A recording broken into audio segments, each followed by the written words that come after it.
Got it. All right, Ryan.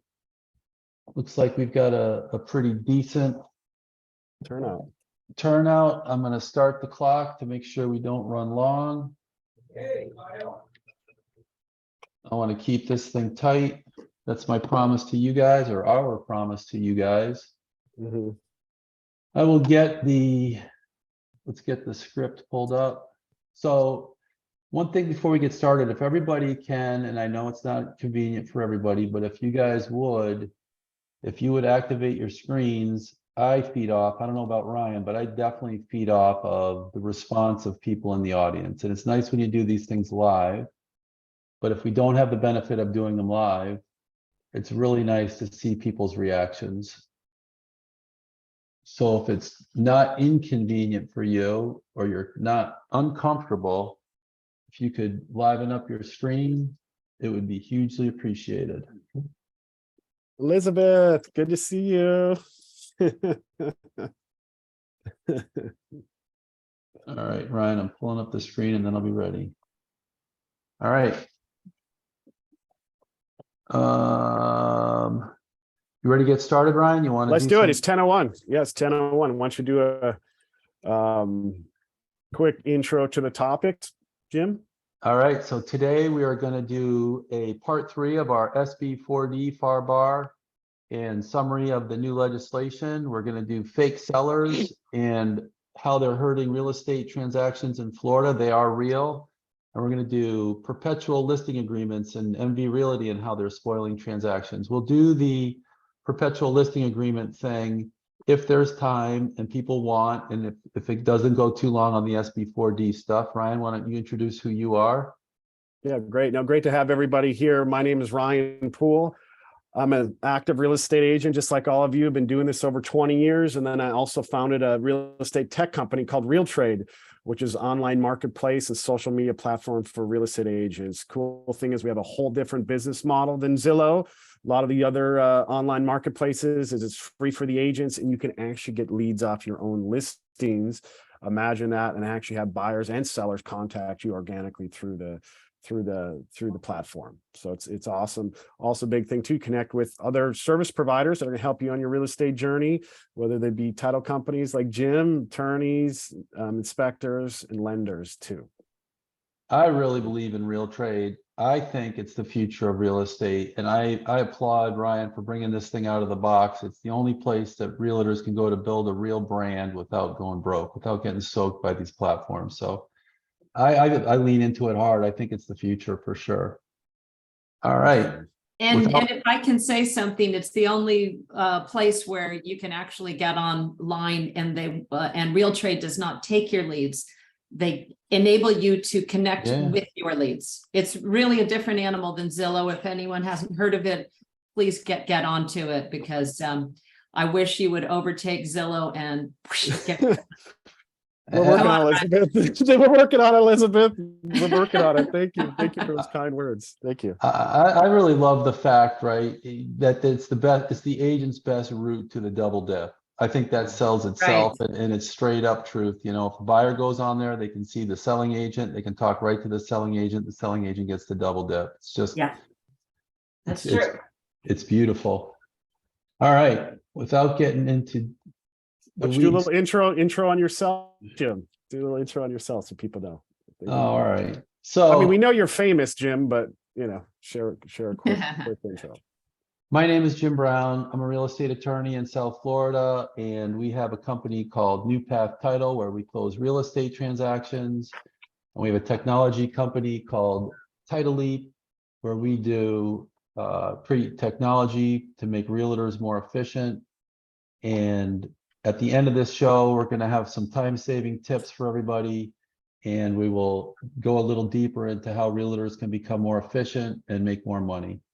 Can you guys see my screen? SB4D summary review of the new rules? Yes. All right. Yes, Jim, I can see it. For some reason, it's not highlighted green on my screen. So June 2021, the entire central section and east wing of the Surfside condominium collapsed. It took about 15 seconds, and 100 people resulted in the death of 100 people and several hundred injured. As a result, the Florida legislature hurried up this new law, and May 2022, the Florida legislature approved Senate Bill 4D. The new law requires more frequent milestone inspection reporting. Typically it was 40 years. Now it's going to be 10 years. And mandatory reserves. We'll go into a few highlights of what that means. The following are high points of the law. There's two basic components: inspections and reserves. It applies to condos, 3 stories and higher, 4 units or more. You guys don't have to write any of this stuff down. I'll provide you the outline when we're done. Residential, commercial, and co-ops. So what do the inspections look like? Milestone inspection report summary. It's going to be an inspection of the roof, load-bearing walls, all structural members, floors, foundations, seawalls, fireproofing, fire protection, plumbing, electrical, waterproofing, painting. And then they have this catch-all clause. They added anything that's over $10,000 that could affect these things. Of particular importance in some of these older condos, and I know firsthand from talking to the boards, are seawalls. So if you have a beautiful condo, but the seawall is defective, historically that wasn't an issue. Now seawalls are included. So the second part of it is the budgeting. It's a structural integrity. Oh, so these words are important. You got the milestone inspection summary, report summary. They call that MERS. And they have the structural integrity reserve study. So those are the two pieces. And the budgeting is what they're calling the structural integrity reserve study. Say that 10 times fast. Prepared, it has to be prepared by authorized parties. There's no more shopping for better pricing, no more shopping for better contractors. You know, in the past, if a building found a bunch of roofers and they found somebody that would do a roof for a third of the price of the others, they might not set aside the reserves and they might go with the third person only to get the costs jacked up in the future. Under SB4D, there is no contractor shopping and there is no budget shopping. Unit owners can, and most importantly, unit owners can no longer vote down the reserve budget as they could in the past. So if you had the board, if you had a board vote on a budget, and most of this stuff is done on a timeline. So let's say at $1 million roof and it had a 10-year useful life, they had to set aside $100,000 a year. The board could set aside $100,000 a year and vote, but then the members could vote that out and they could wait down the road, kick the can and start putting the money in place towards the time the roof runs out, the useful life runs out. That's no longer the case. As soon as that budget comes out, issued by the third party, now the association has to start budgeting. What are the deadlines for all this? Buildings older than 25 years and within 3 miles of the coastline, December 31st, 2024. It's as simple as that. Don't try to overthink it. Buildings over 30 years and more than 3 miles of the coastline, same deadline. Oops, one too many periods there. And then every 10 years thereafter. It was 40 years. And also, I want to stress that these rules are in place as a result of the loss of life. And I'm not going to say too much about the sequence of events that led up to the Gulf Stream failure, but they had been doing inspections. And they had been inspector shopping and they had been budget shopping. And they were in the middle of doing all that when the building collapsed. So engineers are going to be charged with, we got to save lives, right? It's not going to be like it was before. I was going to say they're like a regular inspector, right? They're getting paid, you know, they have to justify their existence. So, I mean, at the end of the day, right? I mean, that's why they're there, right? So they have to, you know, there's a good chance. And just so you know, I've spoken to a number of engineers, actually, and I can share some of those contacts with you. So, with you, Jim, so that we can share with the agents. But just so they know, like if you're talking to any, you know, HOA board members or any owners in these condos, a lot of these engineers, it's going to be a minimum 3 or 4 months out just now, you know, that they could be to be able to get you to schedule the inspection, to get you on the schedule, just to get you on the inspection. Then by the time they do the inspection, fill out the report and get it back to you. And I just want to just reiterate this here, and you covered this, but there's two parts of this. You have the milestone inspection and then you have the reserve study. And there are engineers that can do both of those simultaneously, right? They can do them at the same time because they both need to be done by the end of 2024. So the time frame to complete these things, associations should plan on a year.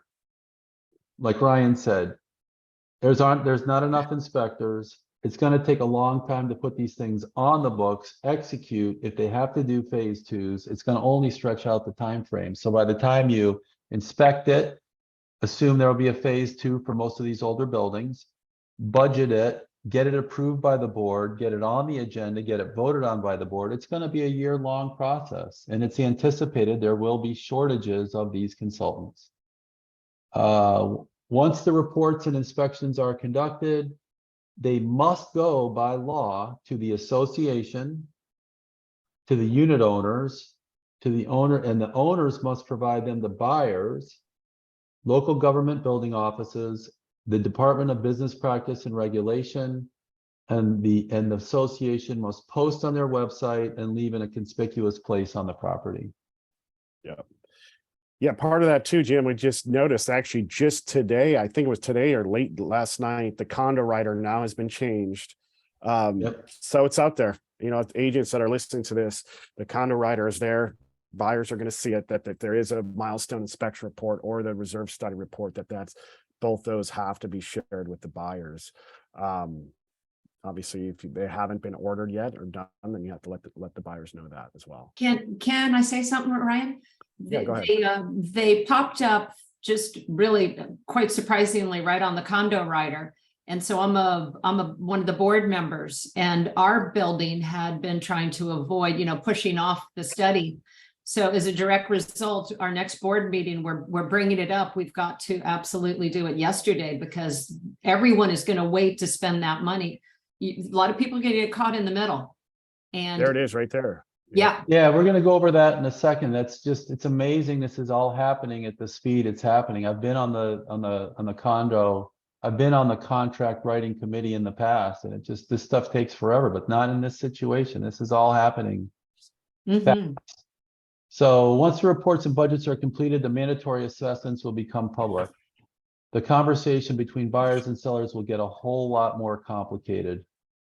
Unique to this law, board members can be liable for failure to comply. They don't know what liable looks like, but if the value of the property would be increased or decreased by their failure to report or whatever, I have a feeling this thing's gonna reach deeply, but there's no other law that I'm aware of where board members are liable for their failure to act. Like it's General Motors board member. You can make a terrible decision and General Motors loses a lot of money. You're never going to be liable. Could you write that in there, please? So when I hand it to my board, they'll see that. Yeah. Thank You you. can have a copy of this. No, but I mean what you just said, how they'll be liable if they don't, because it really will make a difference in the sales prices. And can you guys see my screen right now? I can, but that one sentence isn't in there. Only state licensed engineers and architects can perform these inspections. Local government building offices will have violation powers for failure to comply, potentially leading to violation notices, liens, and potentially condemnation. Enforcement mechanisms, though, are still being sorted out. That's not done. There's going to be a retroactive bill. There are several law firms that are gearing up to represent associations and the litigations because there are many ambiguities to the law. As agents, I don't think we need to necessarily concern ourselves with these ambiguities. I mean, I'll give you one quick example. Like some buildings, like I know the Tierra down here, the unit, I think it's the Tierra, the unit owners are liable for the windows, right? So in most buildings, the windows are the obligation of the association. In some older buildings, the windows are the obligation of the unit owner. So if the structural engineer finds the windows are defective, how do they make that and how do they enforce that? It's going to have to be a different type of budget. It's not going to be something they can put in the budget. Anyways, there will be buildings with deferred maintenance that will vote to terminate the condominium because the assessments are too big. That's just reality. Because of their business. It's scary. I mean, the developers, I mean, think about it. You now have an opportunity here as a developer. There could be opportunities for waterfront property in South Florida that hasn't been available for 40 years. It's incredible. I talked to an agent last week, a couple of weeks ago. I told him about this. they took the sound bites that I put together and they put together a little flyer and submitted in the building. They picked up 3 listings last week. And one of the people said, I got to get out before we decide to sell to a developer. We got to get out. I mean, here's the reality, right? A couple of years ago, you had developers chasing unit owners for buildings. And so they would vote, and maybe they would turn over, maybe they wouldn't. Now, fast forward after Senate Bill 4D, if your building's uninsurable or the assessments are too high, you're going to have buildings chasing developers. The pricing's not going to go up once units are chasing developers. The units and budgetings and defects will be built. I hear someone in the background. If you could just hit your mute mic if you can. Until the inspection. Okay, so I would tell agents, most importantly, and coming out of this meeting, I would tell agents that until the inspections reports are completed, there's a little window of opportunity to sell properties without the complication of potential price suppression of SB4D reporting. I would say we have this year. I don't think we have a whole lot of time. Until the inspections reports are completed under the rules of Johnson v. Davis, which I'll go over in a second, and I'll fill in the holes in this outline. I would argue sellers have no duty to disclose the fact that SB reporting is imminent.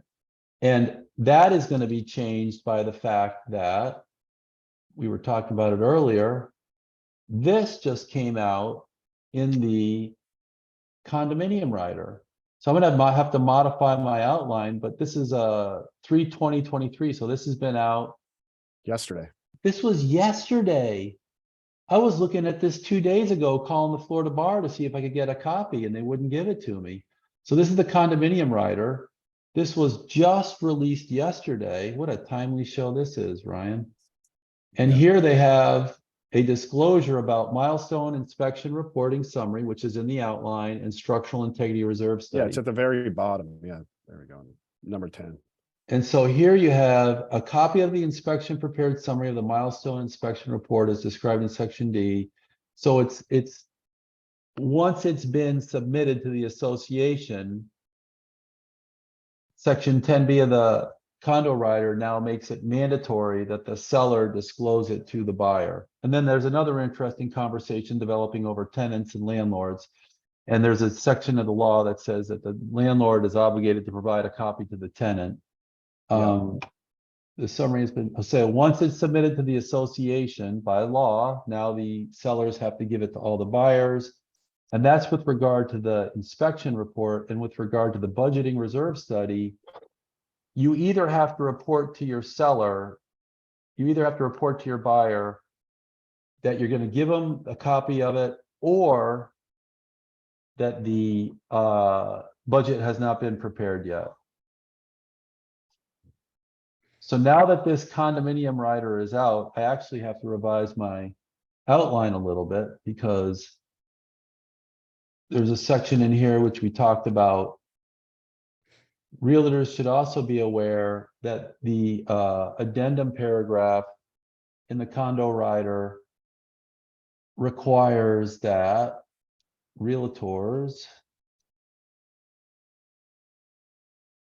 sellers, I'm sorry. Sellers are supposed to do one of two things.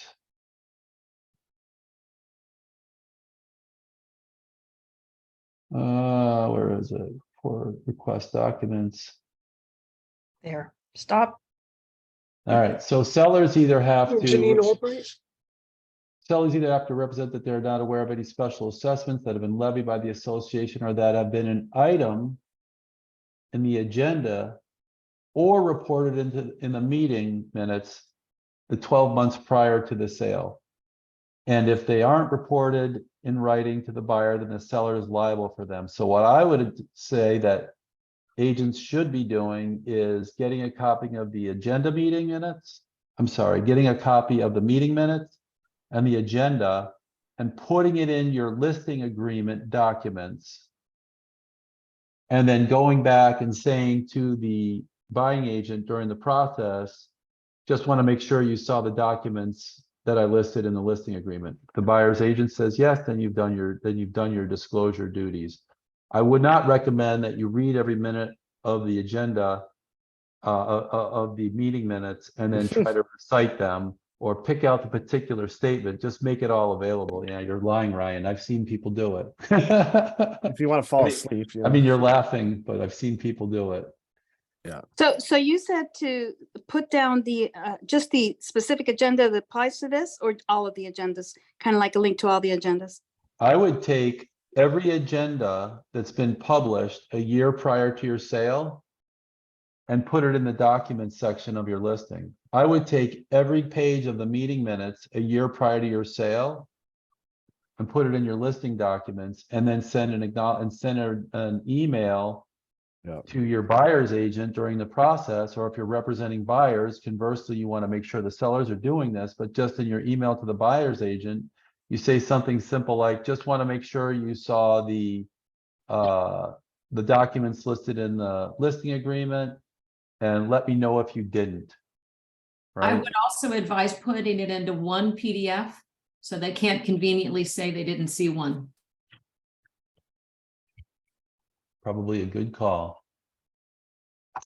So let's see, what else do we have? So we're also going to get you a list of consultants, and you'll be able to get the newest.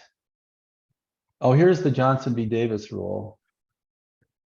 So just as before they made this disclosure, so my outline was only relevant for the last 24 hours, because now they've added this addendum, it's not completely relevant, which I'll change. But everybody should be aware of the Johnson B. Davis rule. It appears in all contracts. It's in the seller's disclosure section. A seller has to tell things to the buyer when three elements are present.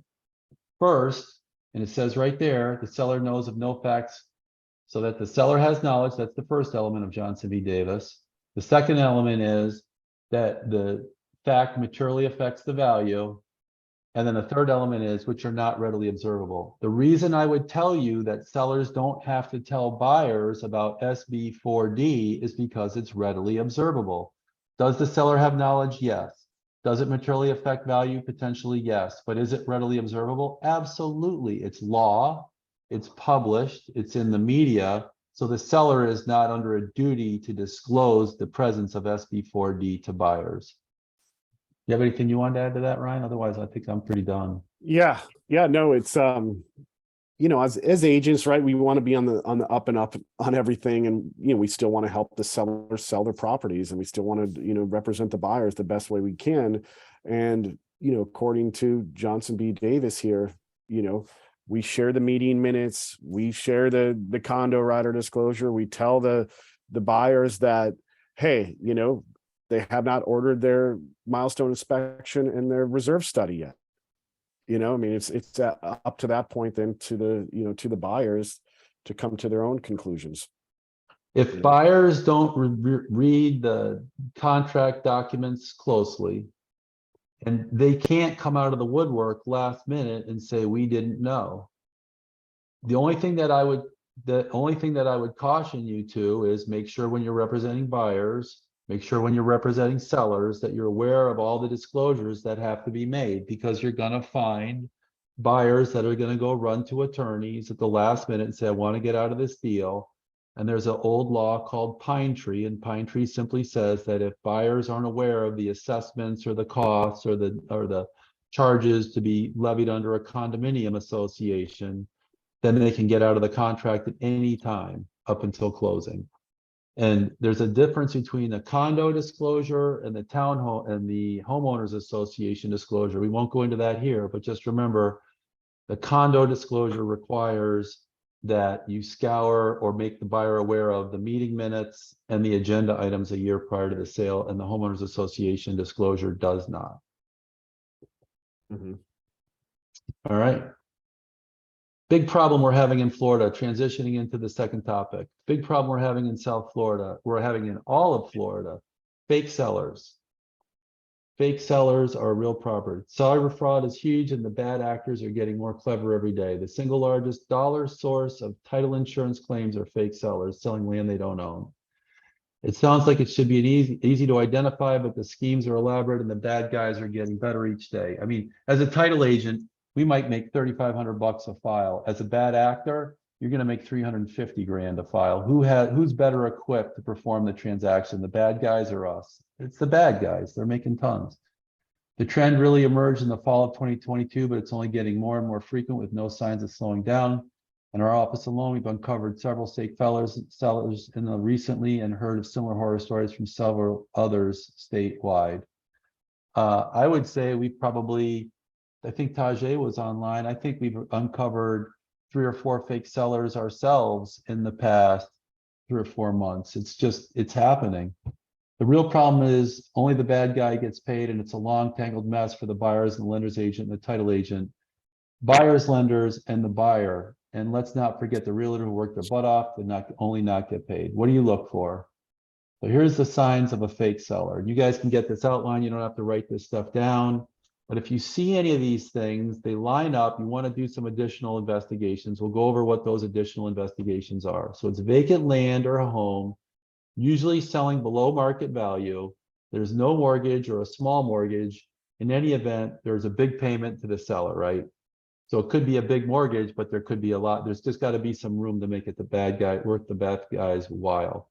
So the seller owned the property many years. That's another telltale sign. FSBO or small unheard of seller's agent. Out-of-state seller. Quick closing timeframes. Sellers who only communicate via text or email. Sellers who can never meet. Sellers who accept easy price reductions. Now there's a funny one. I was talking to a group of realtors up in Gold Coast last weekend, and the woman had a fake seller in a transaction, and she said it was easy to identify a mile away, right? I've been talking about this topic for 6 months. I said, how? She said, every single time the buyer wanted a price reduction, they gave it. Like when I just thought that was clever, so I threw it in there. Sellers who sign remotely and line up their own notary to watch them sign. And sellers who want to close remotely and use a mobile notary. Not usually an e-notary. The underwriters are requiring we have selling agents sit in live in our e-signings. So they're the title insurance underwriter. Tajay, if you're online still and you want to chime in, feel free. But the title insurance, the commitment for title insurance is requiring that we have the selling agent sit in on some of these transactions where they're suspect, because the selling agent has a visual on the person who's signing the documents. And these guys are even so bad as they will take, we'll go over that. We'll go over that in a minute. So how do you determine if you might have a fake seller? Do your own independent internet search. It sounds so simple, but this one little step can save so much heartache. And we do this ourselves as a title agent when we're looking for lenders.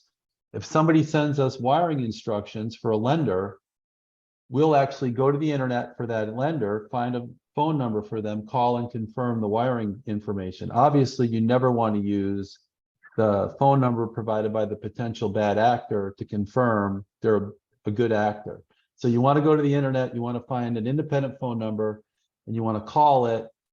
The underwriters suggest we send letters like hard mail to known addresses. That's just not even realistic. People don't open their hard mail. So really the phone is the best way to do it.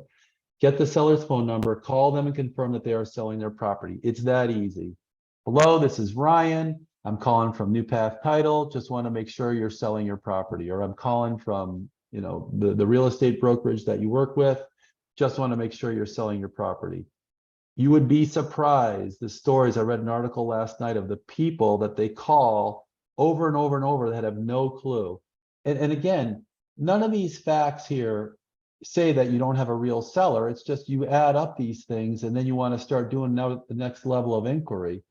Get the seller's home address from the public records, get the name, the years owned the property, and make sure the facts line up. I had one transaction a woman told me about where she was a real estate agent, selling agent.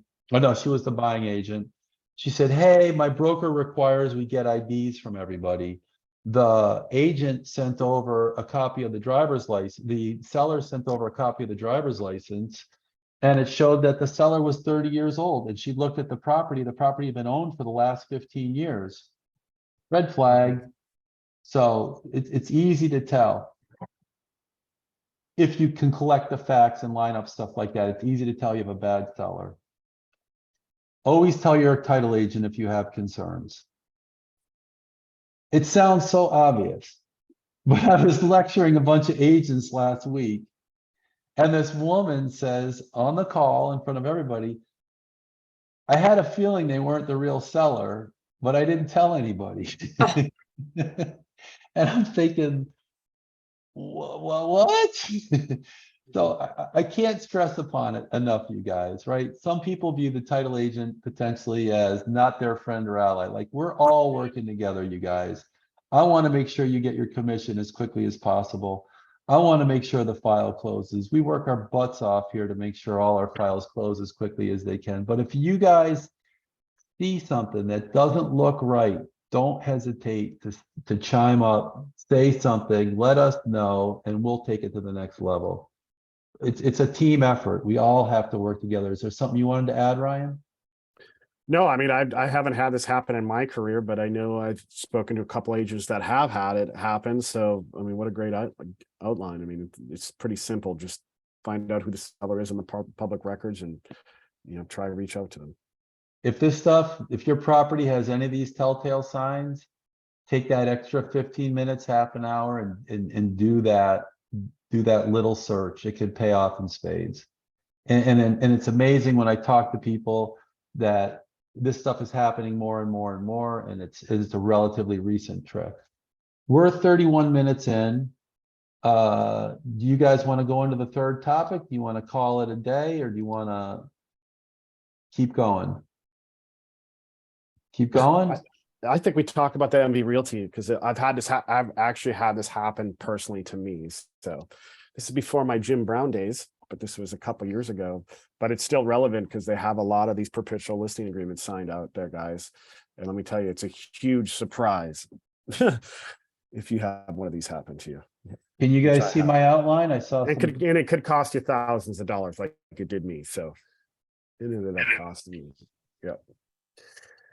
So are you able to see my outline, Ryan? Yeah, go a little bit to the right.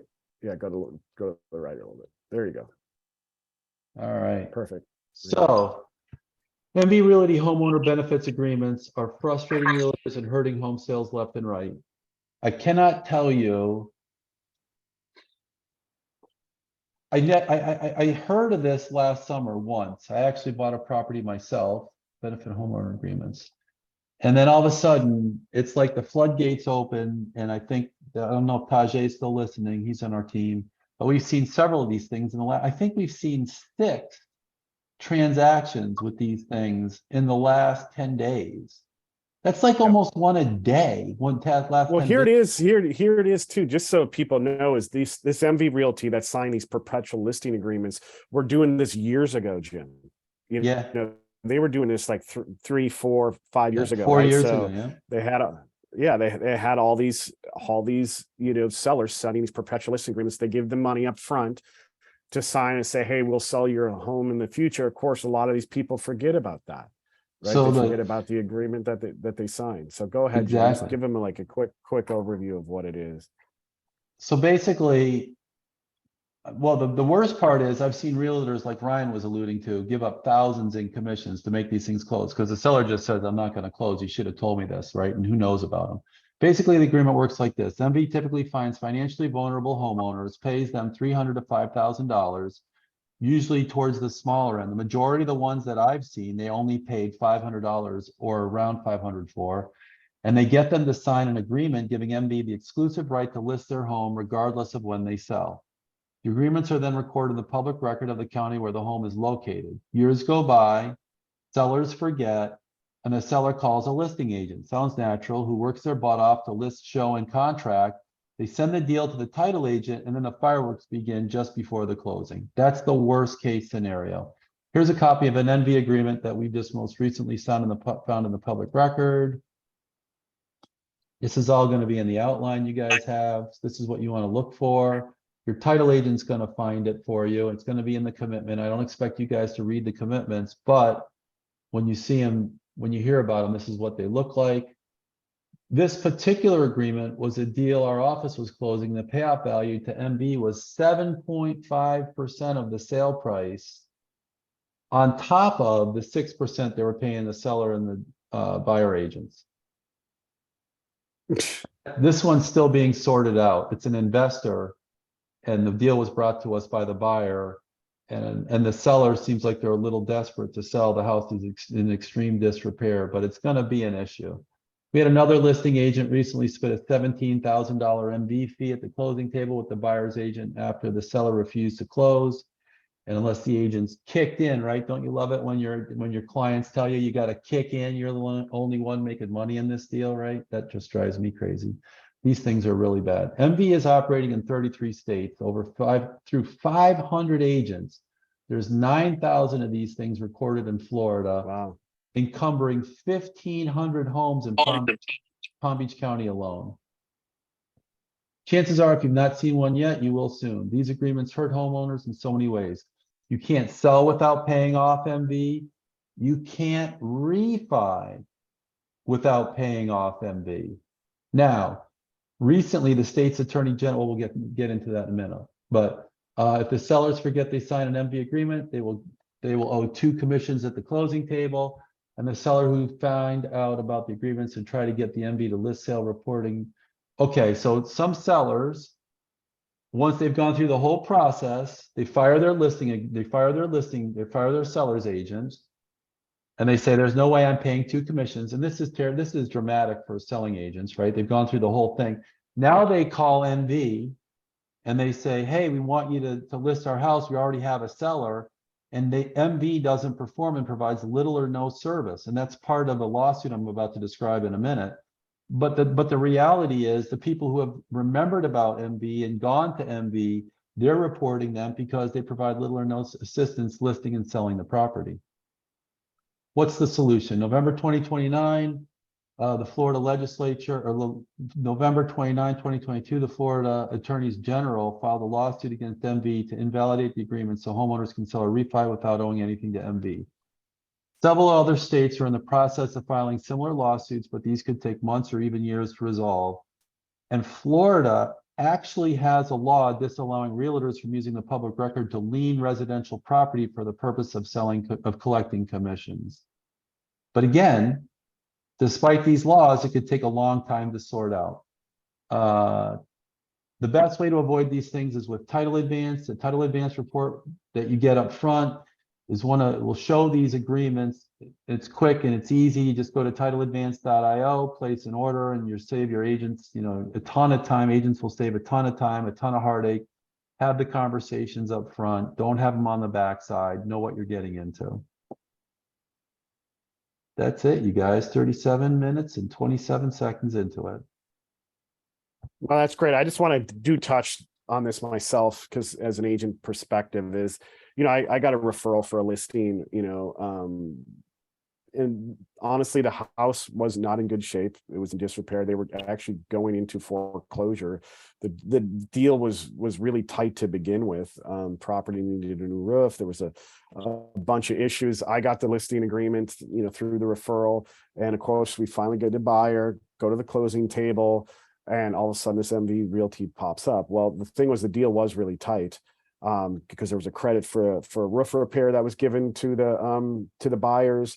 And it ended up that I actually had to, as Jim said, kick in like almost over half the commission to make the deal happen. M&V still got their full fee too as well. So it was crazy, to put in all that work. So definitely one way to combat this. And I will say it's awesome. I've been using it myself now as Title Advance.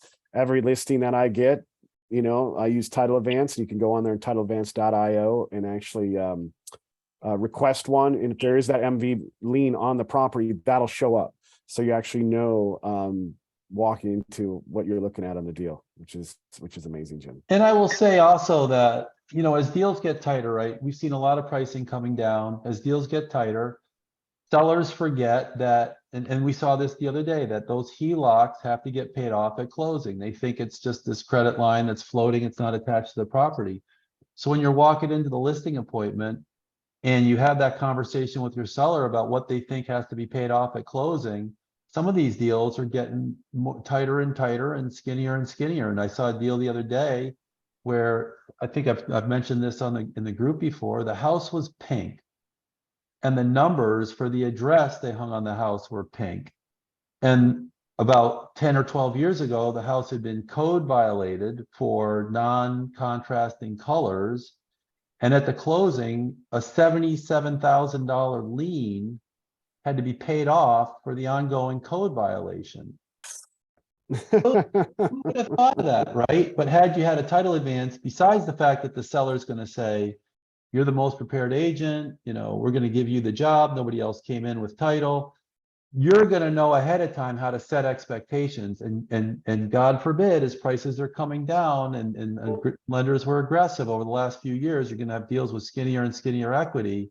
You don't want to waste your time up front on a property that's going to end up being a short sale just to get the call from the title agent 2 weeks before closing. Oh, who's bringing 35 grand to closing, right? That deal's going to happen. So you can, and you can also know when you can close, right? So if the title's squeaky clean, you can budget, you can time, you can schedule for a tight closing. You're not waiting until the contract gets dumped at the title office to figure out what things look like, right? I think in 3 or 4 years, it's going to be the standard in the industry. Everybody gets when you have a buyer, right, you always get a pre-qual letter from your lender. You don't run around looking for property without knowing how much you can buy. You got to get a pre-qual letter from the title company to handle title properly and forego any of those issues. Like, you know, that can be taken care of pre-closing without burning up the calories and friction that realtors burn up when they learn about stuff late in the deal. I'm not going to preach. The answers are good. That's good, Jim. It's valid points. No one likes surprises, especially getting to the closing table when a bunch of money is on the table and you have to cut yours. 100%. Yep. All right, you guys, that's all I got. Would I love it if Yeah, we got a few questions. We had one, Brian Jacobs. If you have any questions, put them in the chat, and now's a good time. Let's do a quick question and answer, Jim. My understanding that it does not eliminate contractor shopping. It eliminates engineer shopping once you get a report as public record. Obviously, this goes back to the Senate Bill 4D. Yeah, it's my understanding here on the bill is once you order that report, right, from that engineer, okay, and that engineer does the report, he has to share that with the local building department. You know what I mean? So it's public record at that point. Now you can go and order another engineer and dispute it, but then that engineer then has to turn over that report to the local building department as well. So now there's 2 reports sitting there, and obviously the public then is at that point can determine. They're just going to be confused. Yeah. Yeah, they're just going to be confused. But that's exactly what I was listening to a long 3-hour podcast the other day on this stuff while I was going for a walk. And it was a bunch of attorneys talking about with a bunch of engineers, how this thing's going to shake down. And what Ryan just said is what the conclusion that they came to. Everybody who makes a report on that property, every budget that's generated on that property is going to be disclosed. So if you get what you think is a terrible report the first time and a terrible budget, or a terrible budget, and you go get another one, it's all going to be disclosed, but the first one doesn't go away because you've got a second one. Yep. Mm. Here, I'll share this, Elizabeth. I think, that title. did I tell you guys in this session, I got an agent, I think, yeah, they got 3 listings from a building. I mentioned that in this class. They got 3 listings from a building. They sent out some talking points. They got 3 sellers that said, we got to sell, man. This is going to be bad. We've deferred a lot of maintenance. They get picked up 3 listings in one building. Sharing this stuff with the sellers. Awesome. And we're going to share, you're going to share that resource page with the, with the agents, so they have that on Senate Bill 4D. So obviously they can educate this, and that's, that's what we're here for, to help you educate. This is going to be a big thing moving forward to Senate Bill 4D. I mean, I haven't, since about the crash in 2008, I haven't really seen something that could affect the South Florida real estate market like this can. So definitely want to stay ahead of it. A great way, as Jim said, to be able to get listings, educate your buyers, educate your sellers. There's a lot, if you have sellers right now that are on the fence that are in older condo buildings, I just got a listing from this, just broaching the project, the thing of Senate Bill 4D, guys, and just letting them know. I mean, they can do the calculus in their own mind going, oh my gosh, the longer I wait here, They know how many times they voted down the board's recommendation to do assessments, right? So they've kicked the can. Those are the sellers that you want to rein on, and they're going to be the most eager to jump on the bandwagon of sale. I just got Motivated sellers. Like we haven't had that for a while in the self-Florida real estate market, motivated sellers. I just got a great one, or there was a great one posted from Nikki Connors. I just had a seller referred to me, but she was facing MV issues. MV is not less than a bad cancer to get rid of. Felt bad. I could not help the seller. She was very frustrated. So what I'm telling my staff here is when you see we just had the discussion this morning before I jumped on this session. I said, call MV Realty and say, we're not going to pay you, and see what they say. Just say, we're aware of the lawsuit that's pending and the attorney recommended we don't pay you, and see what they say. And we would like to know when you can deliver the satisfaction or release to us. So this will be an ongoing discussion. I'll tell you what they say. We'll test the water. We're going to try to play, bully a little bit, but I don't think we're overstepping our bounds. There's a lawsuit pending, and I think there's going to be some give and take in these things, and I think it's going to be mostly giving, but this lawsuit might have to get a little further. Please send the web address. Any other questions in here, Ryan? Excellent information. Yeah, he's going to share a recording of this presentation. Yeah, we can share that. We'll put it up on YouTube. So they'll have that. So My opinion, Brian Jacobs says, my value wise, even newer buildings are going to suffer as buyers are going to have a stigma against the affecting perfectly acceptable properties. Yeah. I mean, it's going to be a ripple effect through the whole condo market. It could be that condos for a while until this thing gets sorted out, which could be next 5 years, could be toxic. It could be just like buyers are, don't know what to do. Sellers are trying to sell, and it could be a real mess. The pundits that I've heard talk about it, they're talking about a 10-year shakeout. They think that a lot of buildings aren't going to be able to comply with the timeframes. Like they threw these deadlines out there of December 2024 to get people to shake up. But they think they're going to end up extending some of those deadlines. And then because there's way more condos than there are engineers, right? Consulting engineers, from what I understand. So my understanding is, okay, there's 20,000 condo HOAs in the state of Florida, right? 20,000. So there's a lot, right? Obviously, this affects the 3-story or higher. But I've also read on the data on this that about 10% have fully funded reserves. 50% of those condo associations have no reserves, which is incredible. So if anything comes up, which I said, these engineers have to justify their existence, they're going to find issues with these buildings and they're going to be special assessed. And that's just the silo for the structural integrity milestone test. Then you have the reserve study as well, which is they're going to find issues with that as well. So. And the important thing to remember is, right, Ryan touched on this last time we met. This isn't just the roof. This isn't just the structural members. This is the plumbing. This is the electrical. This is everything that really falls outside of your unit. It's every element of the building is going to, and it can't be stressed enough how many times this would occur. The board would say we have to make these repairs. The members would vote down the repairs and kick the can down the road. And then they would contractor shop later for some, half-ass repairs just to get through it. Now this is going to be, you get the inspection says X has to be done. You're going to get a budget that's going to be a realistic budget that it could get filled at any time by any contractor. It's not going to be the cheapest contractor on the street. And now that budget has to be implemented on day one as soon as that report's issued. There's no voting it down by the members. I know that's the thing, they can't vote it down anymore. They used to be able to do that. So, yep. Awesome. Any other questions? I have a little question there. So, I've got a couple of buildings in mind. Yeah, that's what I was thinking of you when I saw this law. Yeah, because you know where my farm area is. So several in mind. I'm already taking listing after listing specifically because of this. I know their reserves just awful, and the buildings are really old in some cases. Yeah. So what happens if, in a situation where I know of, a developer has already eyed it, already inspected it, and the developer says, because of the space constraints, there is no developing this property, period. I have That I know. I have so then what? Do they rip it down? Well, I have a personal story that I can share with you. I own a little condo near Southern and Flagler.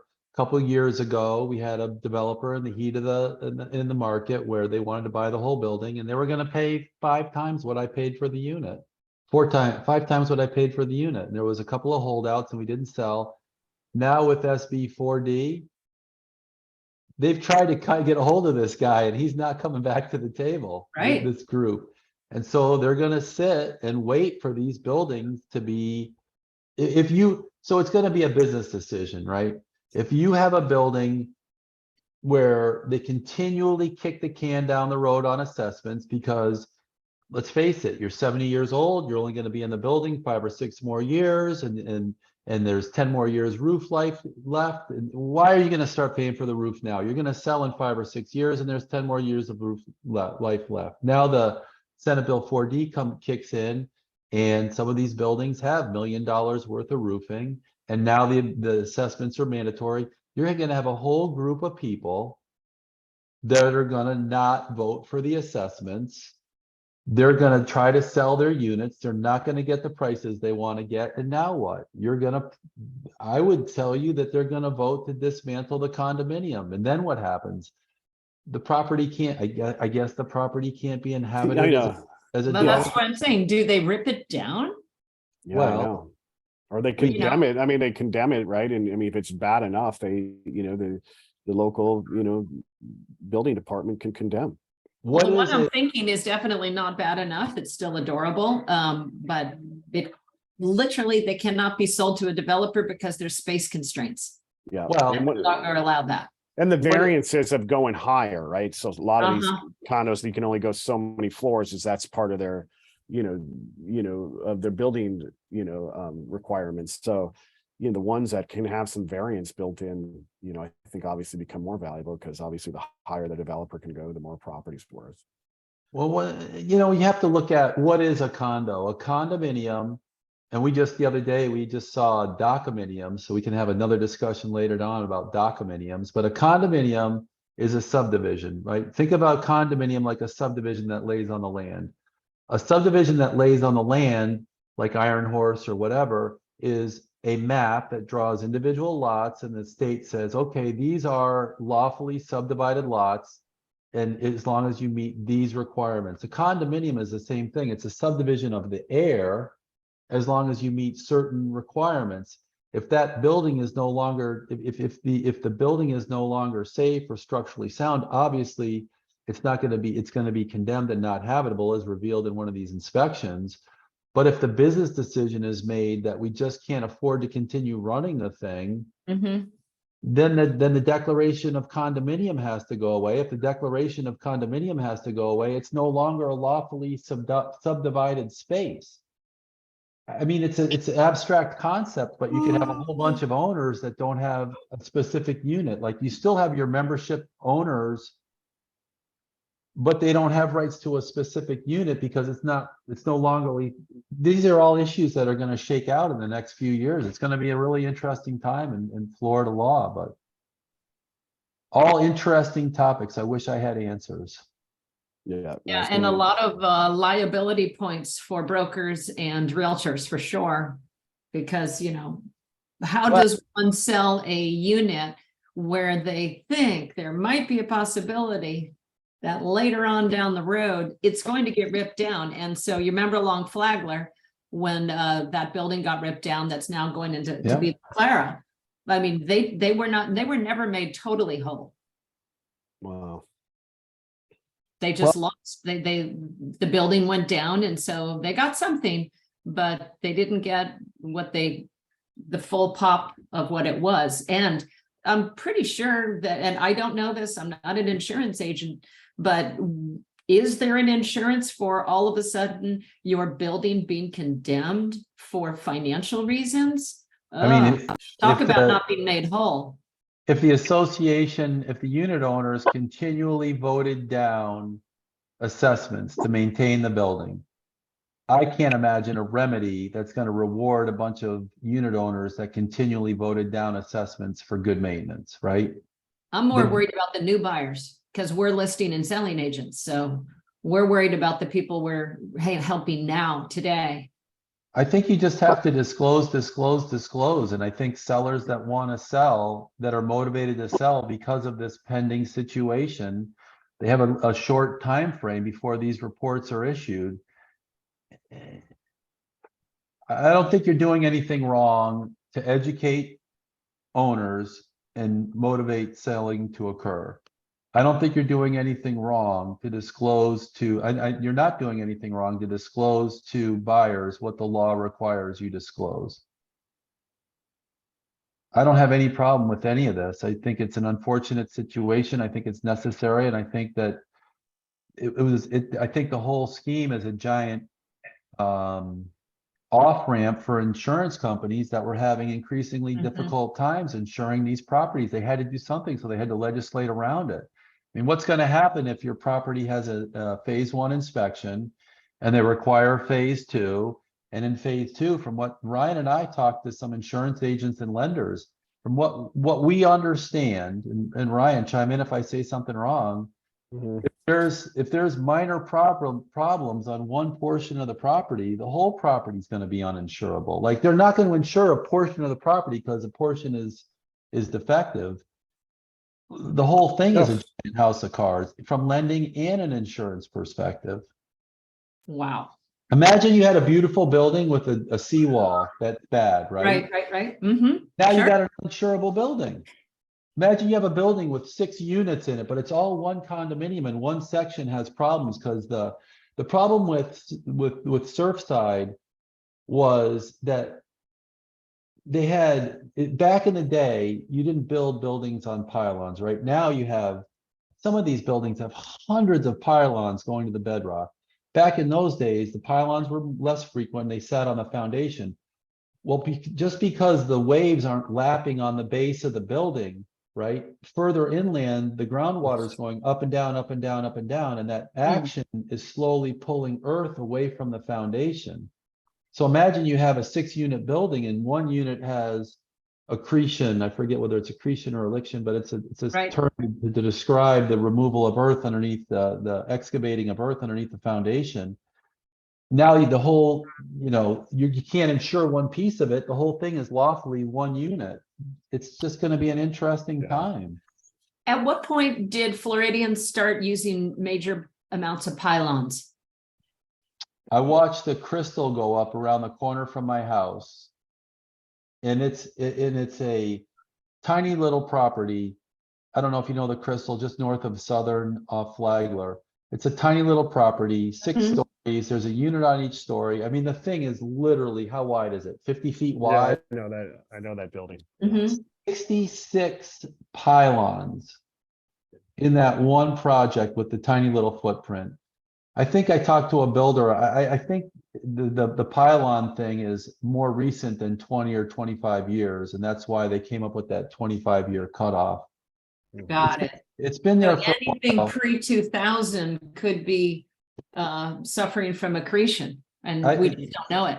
I don't want to speak out of my context of expertise. But I would imagine the 2020, the 25 and the 30-year thing had something to do with more modern building standards. We'll do more shows on it. We can talk more about it. We'll do maybe we'll bring on an engineer or something and we'll talk about it. I'd love to hear from the engineer. That side of the whole business fascinates me, the engineering and structural component. I went to civil engineering school for a couple of years when I was a kid and had to bail out for certain reasons, but anyways, that's a whole nother. That's awesome. This has been good. Some great topics. Jim, Yeah, talk about liability. If you guys would also, while Ryan mentioned the topics thing, text me. You can go to newpathtitle.com, get my mobile number. Text me topics you guys want to talk about in the future. I would love to know what's on your mind, and that's a great way to stay relevant. Talk to you about what now, Brian? About liability, that Elizabeth had just broached that topic. Now, my understanding is, as realtors, realtor's job is essentially to bring parties together, and they're not a party to the contract. Your job, get the disclosures, and now it's between the buyer and the seller. So I'm not sure how much liability, if you've included the disclosures in that transaction package, how much of a liability that realtor has. Obviously, a buyer who's been wronged is going to sue everybody. However, from a legal standpoint, I'm not sure what that actual liability is if you've done your job and you've got those disclosures signed.